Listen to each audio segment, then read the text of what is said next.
Hi everyone, welcome back. My name's Dawn. I garden in Zone 8B in North Texas. Welcome to my channel. If you're new here, I'm grateful you're here. If you're a subscriber and you're returning to watch, thank you so much for coming back and always supporting my channel. I hope everyone had a beautiful 4th of July. Rob and I are back from a 2-week vacation where we went to Portugal and Spain. I'll be sharing some photos and videos on my Instagram and Facebook, so be sure to find me over there at Shaded from Reality. But we're so glad to be back in the garden.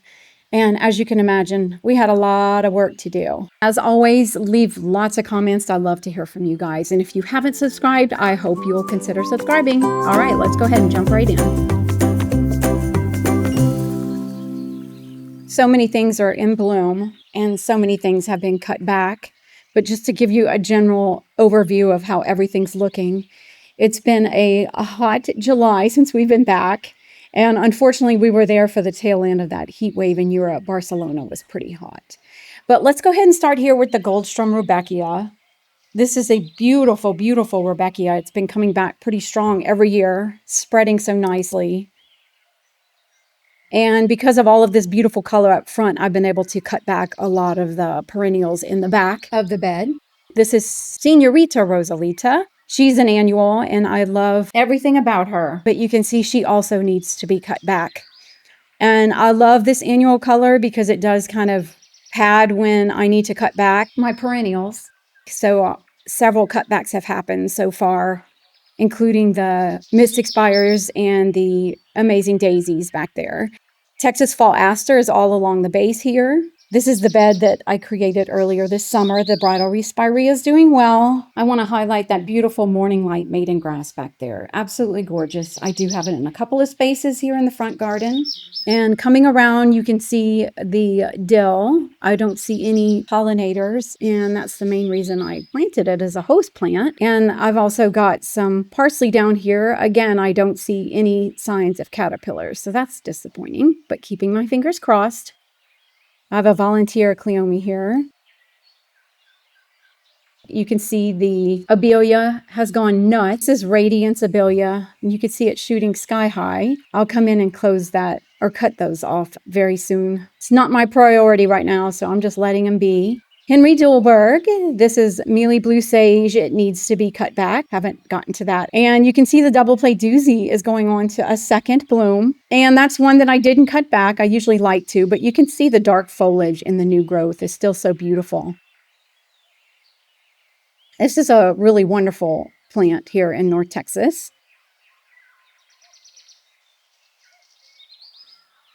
The oak leaf is all done blooming. This Laura petulum is so massive.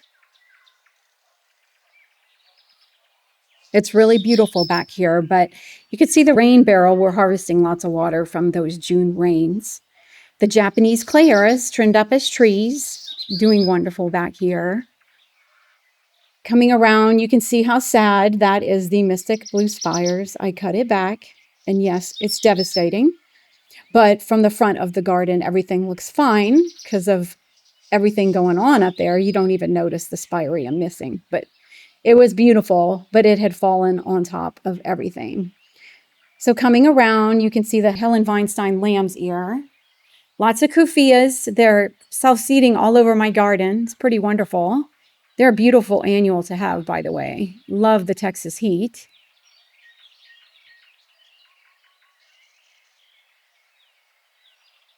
This is a gorgeous Coreopsis called Mercury Rising. It's a herbaceous perennial, and I love it. It is so whimsical up here in the front of the garden. And it's doing well right next to the muley grass.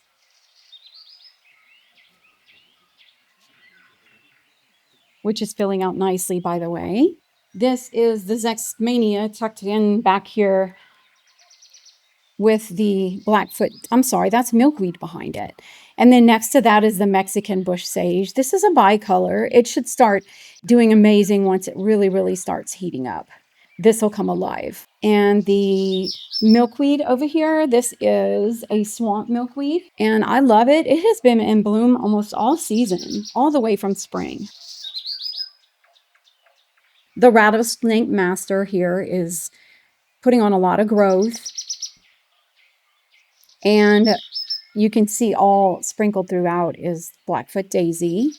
I've got some volunteer Augustakis back there, some volunteer celotias, lots of annuals tucked into this front area. I cut my amazing daisies back.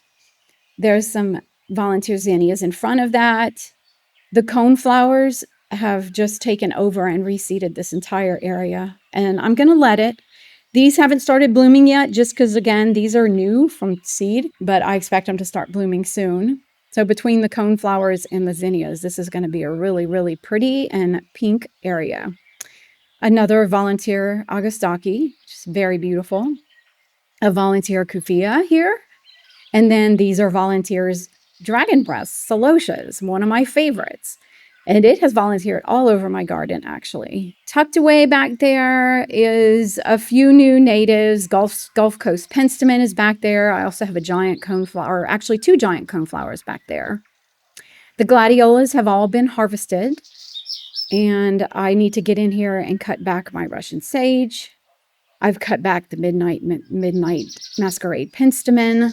But giving all of the color that is needed is our Holy Grail hibiscus, because just the foliage in itself is quite a show. It's just one of the most beautiful plants that, as people are walking in the neighborhood, so many of them stop and ask me what that is and tell me how beautiful it is, and I would have to agree. And directly under the hibiscus is the fashionably early flamingo phlox, and it is still in bloom. It's one of the earliest bloomers in my garden. It's beautiful. And down under that to the right is the Jolt Cherry Dianthus. Also does really well in the heat.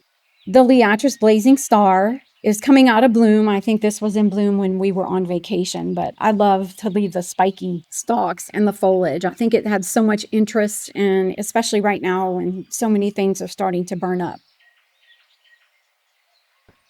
All right, and as we move over here, you can see my Mexican sunflower, Tithonia. I start it from seed every year now. As much as I love this flower, I had to cut it back when we got back because it does get very, very tall, but I want more of a bush. And since I wasn't here to cut it back, I came back and had to cut off a lot of flowers. But as you can see here, a few flowers are coming in, and there's a lot of blooms on it, or buds, I should say. These beautiful caladiums. I plant caladiums every year. I got these at Costco. I do not know the variety, but caladiums will pucker out as our heat starts kicking in. But I still tend to plant them because I love how they fill this area. There's not that much that can grow under this holly tree that flanks my porch here. The 2 Feather Falls Carax, as you can see, are so exquisite, and I really want to add more of these to my garden. The foliage has gotten so long, and I usually give it a haircut at the beginning of each season. We are planning on terracing this area. I don't know when, but we're going to dig this grass out and terrace it because of the drainage situation. So a lot of the natives and perennials that we have planted that need more space, we'll be able to move them at that time. And honestly, the best time to plant things are in the fall here in Texas. So you can't really find a lot of plants in the fall. So this is great because they're in my beds and I have them ready to go for when we're ready to do our project. But you can see down at the bottom, this is wall germander, and it is one of my favorites at this point. I'm loving its evergreen color, and it's taking the place of all of the boxwoods in my garden. It's starting to make a little flower. It didn't last year, so I don't know if each coming year I'll get more and more flowers out of it. But I love the spiky texture of it. In front of that is white skullcap. The camera doesn't do a good job of picking out that color. And of course, I want to highlight the beautiful John Fanick phlox, who just so happened to have a pipevine swallowtail butterfly on it while I was filming. I could sit and watch this all day long. And the wind was blowing, so it was really, really beautiful.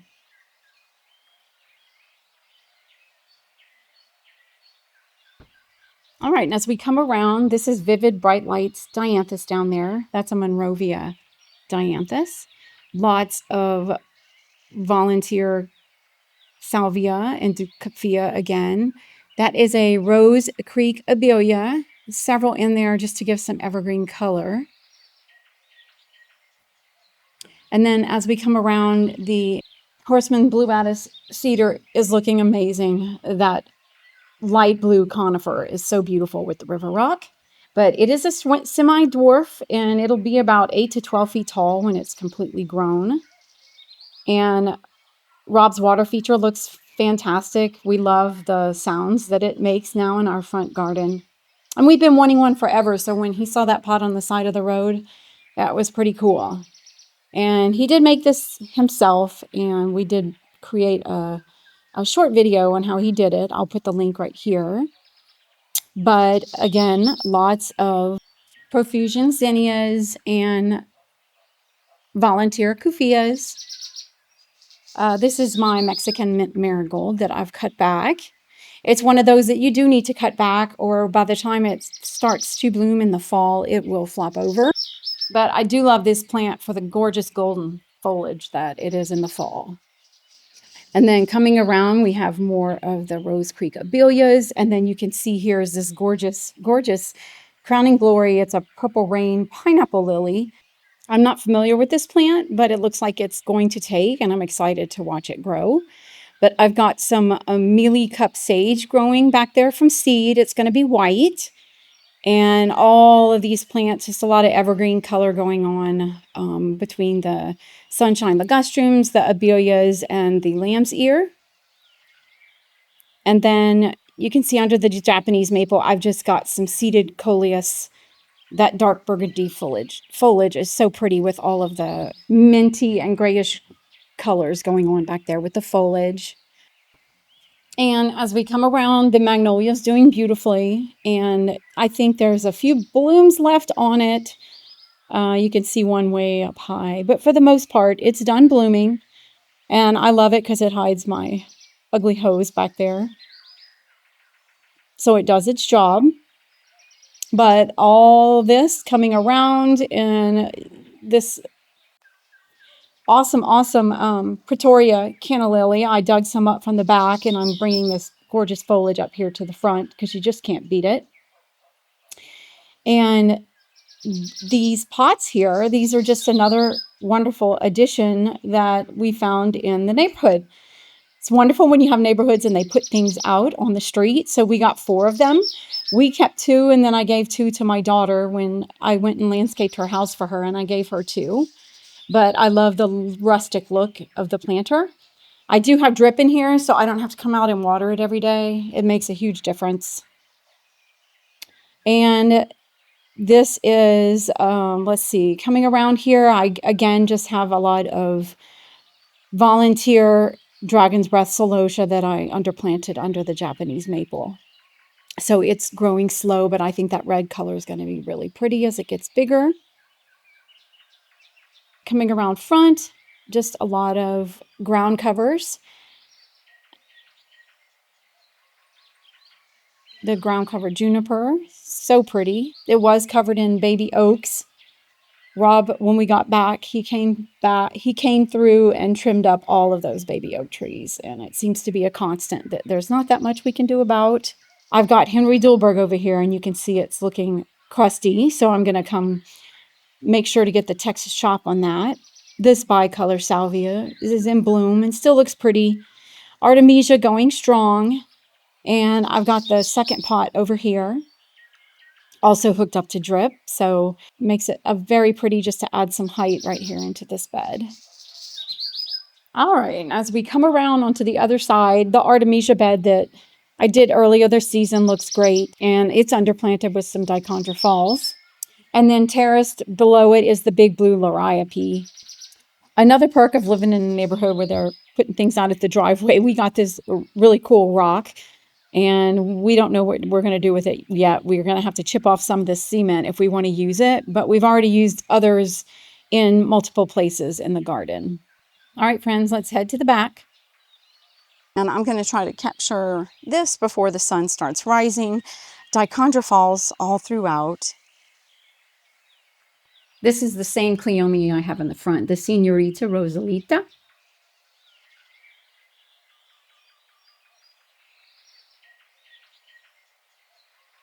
This is the same canna lily that's in the front. And then down here we have the native purple skullcap.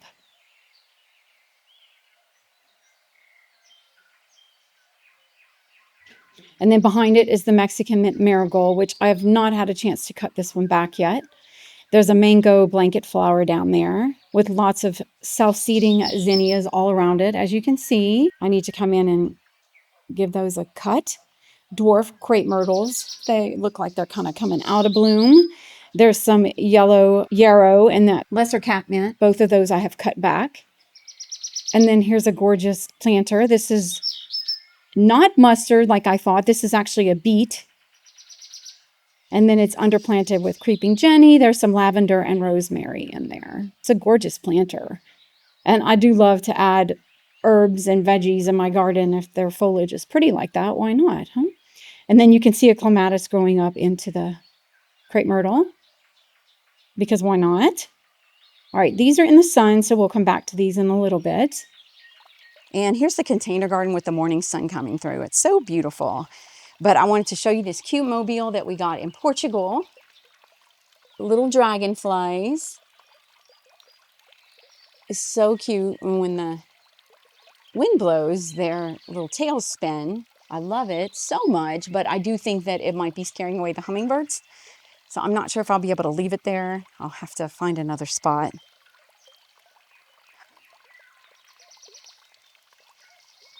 Everything looking stunning.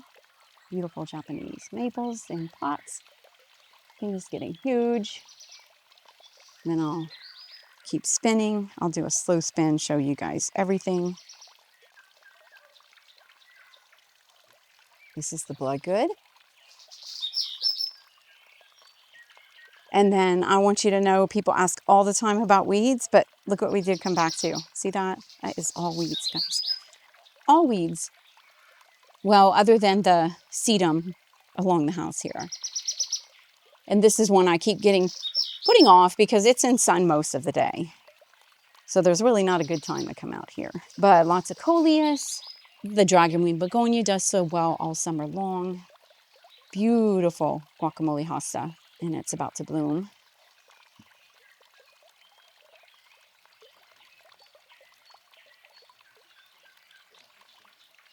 I also want to note about the Belinda's Dream and the Moonlight in Paris. Rose bushes. Both of them are coming in and looking healthy. I was really struggling with thrips. I released lacewing larvae, and it's so hard to tell when you release that larva. And if I can find a little card somewhere, here you go.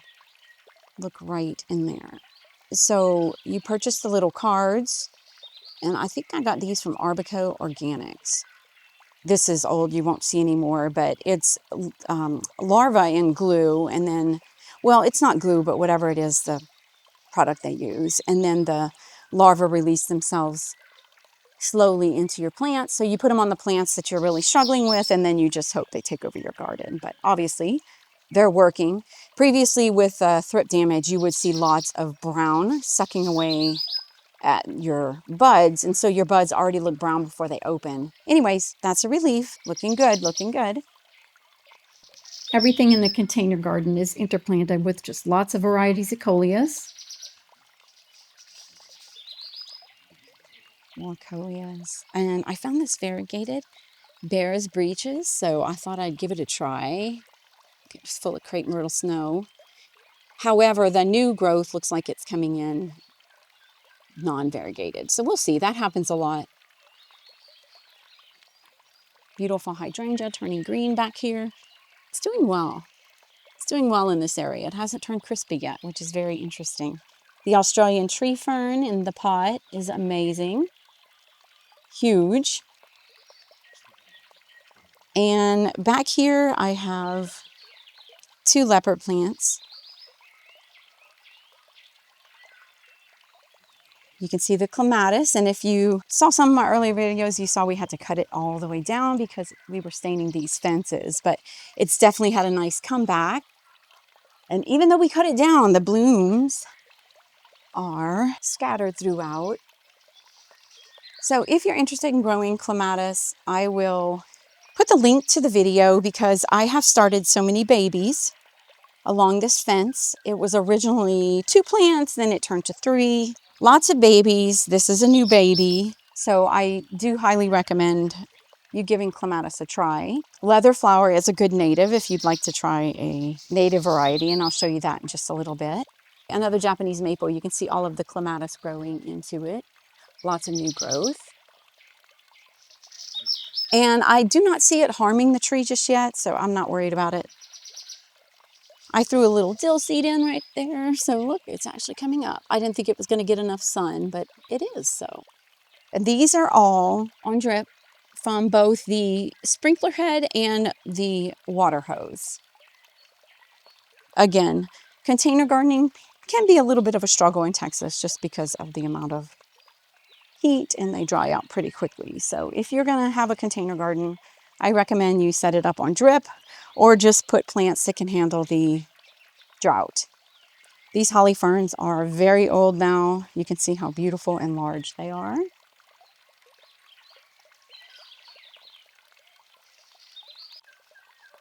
Pentas are doing beautifully. I normally do pentas in this area. It's funny, let me go from one side to the next and you can see the difference in the blooms as they reach for the sun. So the bloom is on the pool side. And the Peachy Keen Verbena is a beautiful annual, and it is loving the heat. I have another one over here. Let me show it to you so that you can see how well it's doing. All right, and in the back, we've got lots of, this area over here is the self-seeding alyssum. And it spreads and volunteers throughout this entire area. It's beautiful. Also some self-seeding basil that pops up every year. And I do pull it out from this area because we have a sidewalk here and we have to be able to walk on it. So we step on the alyssum, we tend to kill it. This is the chiclet orange Esperanza, and the blooms look a little few and far between right now. It was in full bloom. The orange is such a beautiful variety. You know, I love a good orange in my garden. And the plumeria is starting to crank out some beautiful flowers. Look how huge this cluster is. And the rest of them have lots of babies getting ready to burst open. There's about to be a showdown going on my fence. Just keep watching. I don't know what's going to happen, but something's going to happen. Evil squirrel. All right, well, so much of that. This is a new clematis I'm giving a try. She's just a baby, so we're going to see how she grows in my garden. And then here's Happy Diana, and she's doing amazing even in this heat. She's continuing to put on growth. So as we flip around to this bed, we have more Liatris Blazing Star. In front of that is more self-seeding alyssum. And then the purple pentas, the drift roses coming out of bloom. And look at this monster volunteer of Dragon's Breath Celosia. This is huge. It goes all the way up to my knees. And so I'm leaving it.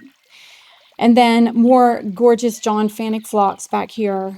Absolutely beautiful. And it's just slowly spreading. Then it's got underneath, we've got more Blackfoot Daisy, lots of Echinacea. Started as white swans from seed, and then purple purpurea. Echinacea kind of all intermingled in there. So we've got a bunch of colors as the purple is going in and out of shades of pink and mauve and all kinds of beautiful things going on there. I'm actually loving it. I was liking just the white swan, but the mix is working too.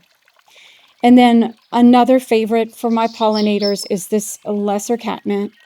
And I feel like it absolutely glows in the garden. Dragon's Breath Celosia, again volunteering everywhere. That's some black and blue salvia that has spread, taken over. Beautiful. Need to cut back, but it's too late, so I'm just going to let it be. And again, lots of beautiful echinacea, but I want you to see that incredible hydrangea back there. Looks beautiful under the Arizona cypress tree here. And I should step back and show you the tree.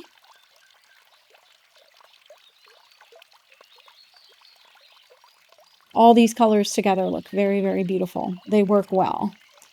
On this side, we've got more alyssum that is seeding into the sidewalk. And then the Dusty Miller with the Cat's Pajamas Nepeta behind it that I can't get myself to cut back. It's one that I always struggle to cut back just because it feels so much space up, and then it always looks so pretty this time of year. You can see back there more coneflowers. They're reseeding all over my garden. This is the same Goldstrom Rebecca that's in the front. It's interesting how different areas, different microclimates, right? This one is just full of buds, hasn't even bloomed yet. But anyways, the good thing about all of this growth is it's keeping the weeds out. There was milkweed back here. I'm sorry, there was butterfly weed back here. So if it can find its way through all of this celosia, that'll be a bonus. You can see all the volunteer celosia in the sidewalk here. And as we come down, I got this new hummingbird feeder that I love. The nectar sits at the bottom, and I like to put up a few more hummingbird feeders when I do my Texas chop, since I take out a lot of their favorite bushes and flowers. And then we'll just turn around to give you just a different view, different perspective.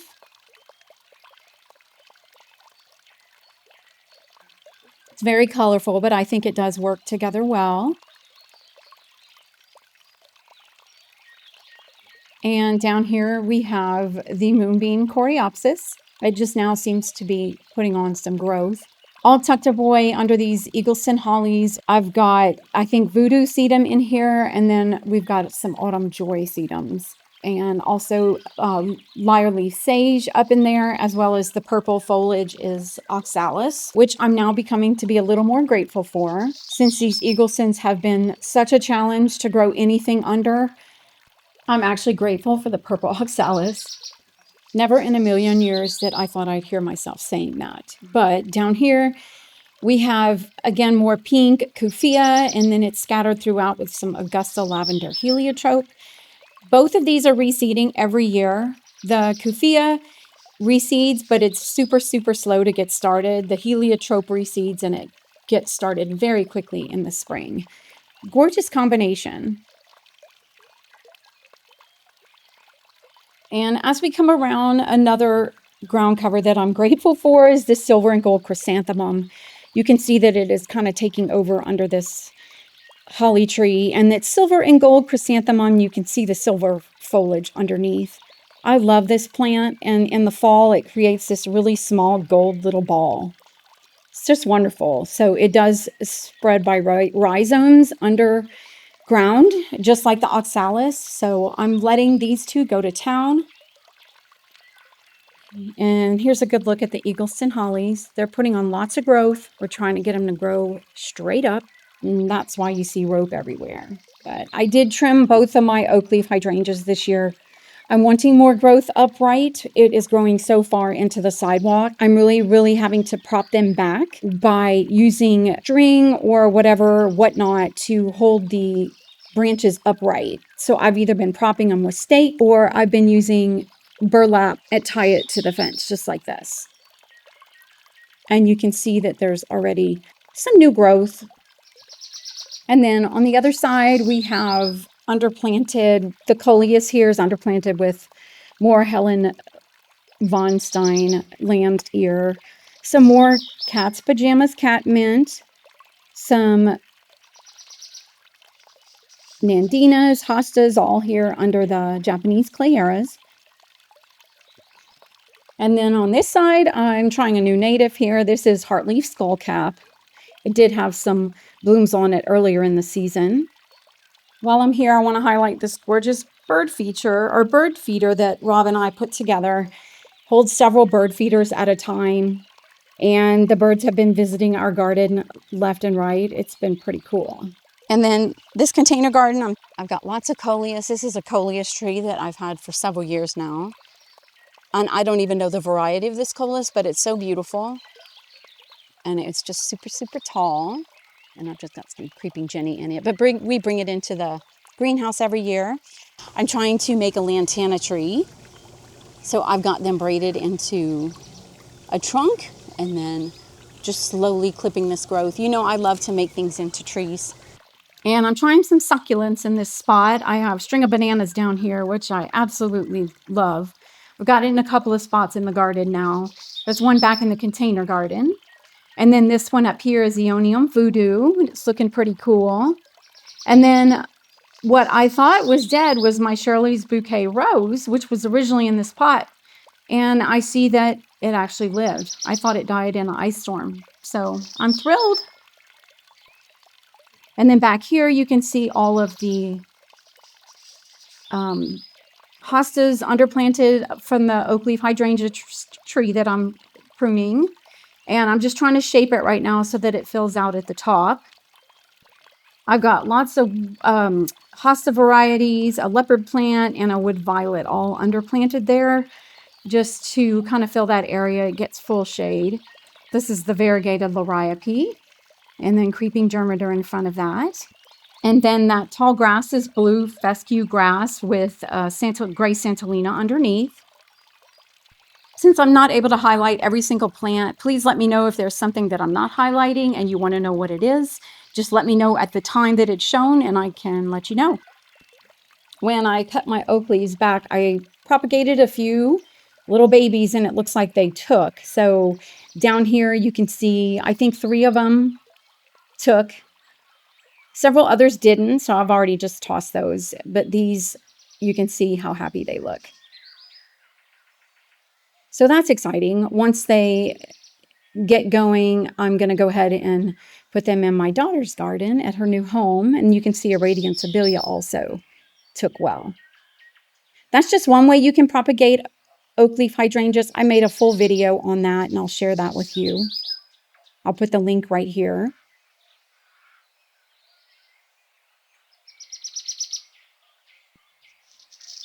All right, and we're just going to kind of twist and turn around all over the place, just trying to film what's best with the sun. So we're going to start back this way.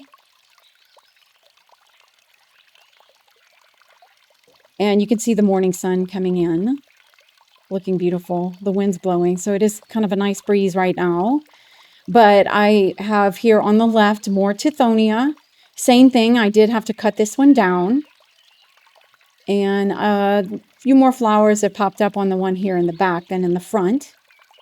But love this for the monarchs. When it's playtime, they're all over this thing. And then behind it, the bleeding heart vine is just taken off. It's actually spread everywhere. I've got little babies. I have about 8 little babies going on. So I've dug up a few and put them along the retaining wall. But I didn't want this right here. I've decided against it because it was shading the euphorbias here in front. And I lost a couple of them because they were in the shade pretty much way too long. So I'm not sure where I'm going to move it, but I'll find a spot. I may just go ahead and dig it up and put it back at the retaining wall with the hyacinth bean vine. It's too pretty of a vine, so I'll definitely find a spot for it. Well, there's some columbine up in there. So you can see all the wood ferns under the bloodgood maple. Since I showed you the mystic spires that I cut when I got back, let me show you those that I cut before my trip. See those all up in there? Those were cut about 2.5 to 3 weeks ago, and they already have full growth and they've got buds all over them. So they're getting ready to explode, thankfully. Those are bee balm that I've cut back as well. That beautiful grass you see back there is Lomandra gold. I'm trying a few new sedums where the mole is really active. So this is either dragon's blood or voodoo. And the mole loves to run along this little brick wall here. So since sedum's a little bit like a weed, I feel like it'll withstand the mole's digging. When it digs through the roots, I think the sedum will have no problem coming back. So we will see. There are certain plants I definitely want to feature, and the Snow Hill Meadow Sage is definitely one of them. Loves this heat, keeps spreading. This is a winner in my garden in both the front and backyards. The Japanese snowball viburnum is looking pretty cool right now. It was a multi-trunk tree. I was trying to train it that way, but once it has started layering out at the top, I'm loving the way it looks. So I went ahead and cut those trunks, and now it's just a single trunk. So I may have to stake it, but I'm actually just thinking that I'm going to keep it. I was debating about pulling it for a while, but I'm actually loving it now. So it's a keeper. Real pretty sage that's a little bit of blooms right now. Sinaloa sage. I cut it back and it's starting to bloom back again, but I love the little delicate blue flowers. And this is right behind my white salvia. And the bronze fennel looks great, but I don't see any sign of caterpillars. It's here as a host plant, but I also do love that bronze foliage, which I have scattered throughout my garden. All right, so we'll flip it around, and this is all denim and lace Russian sage here. I've already cut it back. It does have some fresh blooms or buds ready to go on here. This is apricot bright Augustaki. This is from seed. I love the orange color. And down here, I've got some butterfly weed babies. And then to the left here is whirly milkweed that it's probably going to be a year or so before this plant actually looks anything substantial. And then these millennium alliums, I'm thinking about digging them up. I moved them into this spot thinking more sun would force more of a bloom, but it's not happening. So I'm thinking about replacing them maybe with some society garlic just to get that grassy texture right there. But I wanted to show y'all the oak tree above and let you know that this is all surviving under this oak tree. But the roots do go amongst all of these beds. So I do have to take into consideration that it's going to take them a little bit longer to get established and to thrive. Backing up a little bit further, more of the perfect storm. This side, it's a lot more blooms. This is the sunny side. Such a beautiful plant. Even just the dark foliage is enough without the flower. There's a lot of action happening on this plant. And you guys need to see this fighter. So this is a salmon aster that I grew from seed. Look at it stretching for the sun. Isn't that awesome? It was supposed to be a salmon color, and they were when they first bloomed, and now they've kind of faded to a light pink. But anyway, I thought I'd just leave it and let it do its thing and see how it develops under there. Hi, Ruby. All back here, so the rosemary's tucked in under the perfect storm. These perfect storms just fill out so beautifully, but I do want to have plants around it just to add that evergreen color. This is Walker's Low Catmint, and these are pincushion flowers from seed. They're supposed to be a salmon color. We'll see how that turns out. Blue grama grass, also from seed. And then my daylilies, a few here and there are still in bloom. Switch to this side. You can see a few buds here on these gladiolas, but I grew the most beautiful crop this year. Last year, they've become my new favorite cut flower. Once it starts getting 3-digit temperatures like this, though, you really need to go ahead and harvest them. They can't handle the heat. So the second you see those blooms opening, I've been harvesting them. I'm bringing them inside, and then they give me a nice vase life. But just so many beautiful varieties. And then back here growing with the gladiolas is white bone set. I have it all along the retaining wall. And then lots of self-seeding Coleus. And then along the retaining wall, we have creeping Jenny and then hyacinth bean vine growing upwards. So on the other side of the sidewalk is lined here with Ford Nerve Daisy.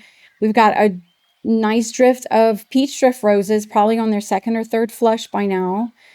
Lots of basil has reseeded. You can see on the bottom of the screen there. And then the Greg's Miss flower here behind the perfect storm. Monarchs have been on it sporadically here and there. All right, and then back here along my west-facing wall is Texas sage trimmed up as trees. It's underplanted with lots of volunteers. So you can obviously see the purple oxalis, but what I have planted under here is the Dusty Miller and the Dichondra Falls. But I've got volunteers of sneezeweed. There's some old sundrops that I thought died that popped up earlier this spring. And you can see a few blooms here and there, but it's not bringing any rain, so it means nothing. But I'm super happy about how this plant has survived this intense heat, especially coming off of the brick in the afternoon. And things are progressing along really nice in this bed. The inland sea oats are really taking, thank goodness. This has been a bed that's been a struggle because of it being under this huge holly tree, which of course takes all of the water and nutrition. So the combination's working well. Lamb's ear's filling in.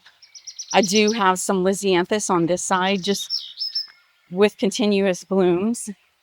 It's supposed to be salmon, but of course it's not. This little pocket right here gets lots of sun, so. And then look here over to the greenhouse. How cute. The two hanging baskets. They're all fed by drip. Oh, and I want to show you guys this. Look at this volunteer. I'm going to talk about a hardy plant. Look at that. This is Dragon's Breath Coleus coming up in the greenhouse. No water. It is so hot in here too. All right, we're on the way to Rob's veggie garden, but I want to highlight my roses. Like I said, they're looking better. These are the Sexy Rexies, and they've got a few blooms on them that are looking very strong, so it's making me feel better. Between the black spot and the thrips, it was very much a struggle. So I'm glad to see a few new fresh blooms here and there. Of course, I have to show you the pollinators on these Mystic Spires. These are the ones that I cut back before our vacation, and they're coming back so strong. He's got so many peppers coming, and these look like little red peppers. I saw some banana peppers somewhere. Lots of banana peppers. Lots of poblano peppers up in here.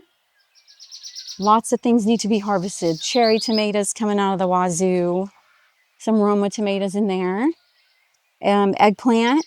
Let's see if I can see some eggplant coming up. And he's got cucumbers, squash.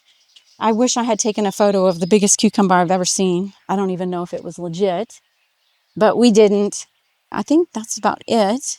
Limes and lemons coming up. Also want to give you a little bit of more of a close-up of these ballerina zinnias.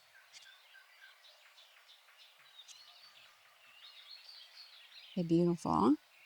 And then this is the flamingo feather celosia that, again, it pretty much reseeds every year and comes back.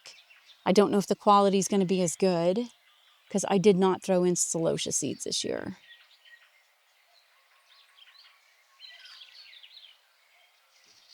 I don't know which one's which. There's no fruit on this one. Oh, yes, there is. If you've watched this all the way to the end, then wow, thank you so much for doing so. I've got lots of little snippets of some of the beautiful gardens and tropicals and tiles that we saw Portugal and Spain.